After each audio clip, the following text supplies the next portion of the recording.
దత్తాంశ నిర్వహణ సగటు మొదటి భాగం. పిల్లలు, అమన్, ఖుషి వీళ్ళిద్దరూ చాలా మంచి విద్యార్థులు. ఇంతకుముందు జరిగిన పరీక్షలో అమన్కి కొన్ని సబ్జెక్టుల్లో చాలా మంచి మార్కులు వచ్చాయి.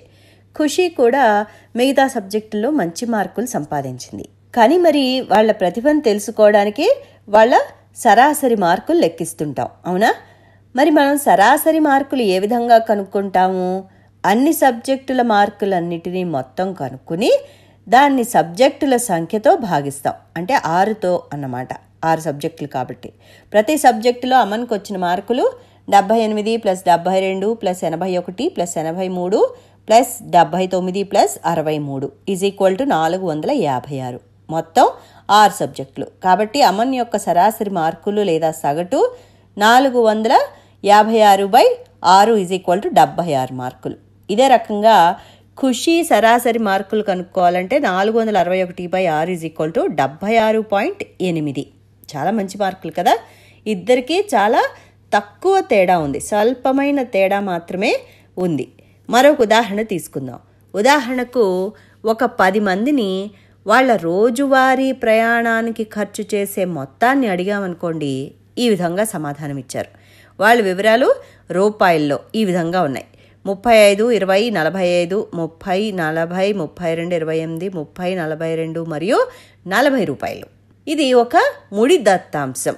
మనం వీటి రోజువారీ ప్రయాణానికి సరాసరి ఖర్చు లేదా సగటు ఖర్చును లెక్కించడానికి వాటి మొత్తం కనుక్కొని అంశాల సంఖ్యతో భాగిస్తే సరిపోతుంది. సగటుని ఎక్స్ బార్తో సూచిస్తాం, అంటే ఎక్స్ పైన ఒక గీత పెడతాం.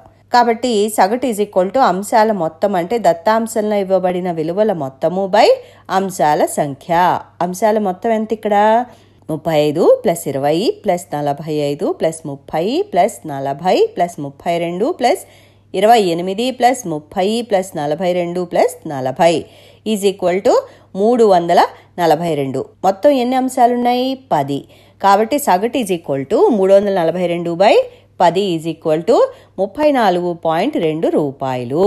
ఇదే వాళ్ళు రోజు ప్రయాణానికి వెచ్చించే సొమ్ము అన్నమాట. అంటే 34 రూపాయల 20 పైసల్ని వాళ్ళు వెచ్చిస్తున్నారు.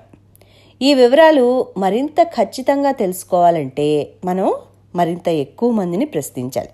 ఇప్పుడు కేవలం 10 మందిని మాత్రమే ప్రశ్నించాం. ఎక్కువ విలువలు తీసుకున్న కొద్దీ సరాసరి మరింత ఖచ్చితంగా వస్తుంది.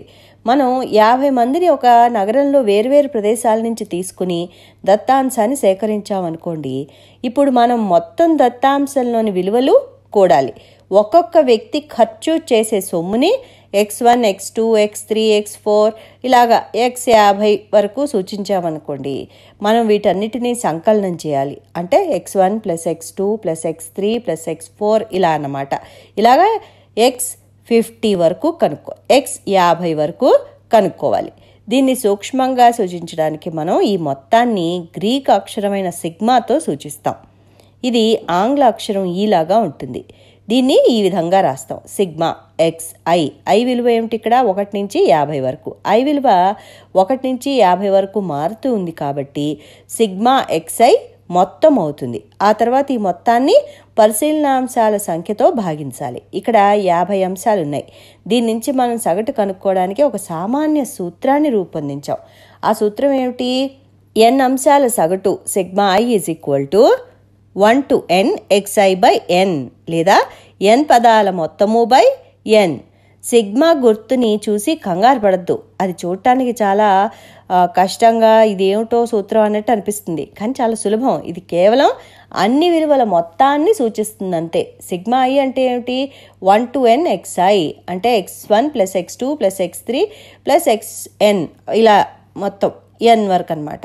సగటు లేదా సరాసరి కనుక్కోవడానికి మనం మొత్తం అంశాలను కూడి దాన్ని అంశాల సంఖ్యతో భాగించాలి. అర్థమైంది కదా మరి?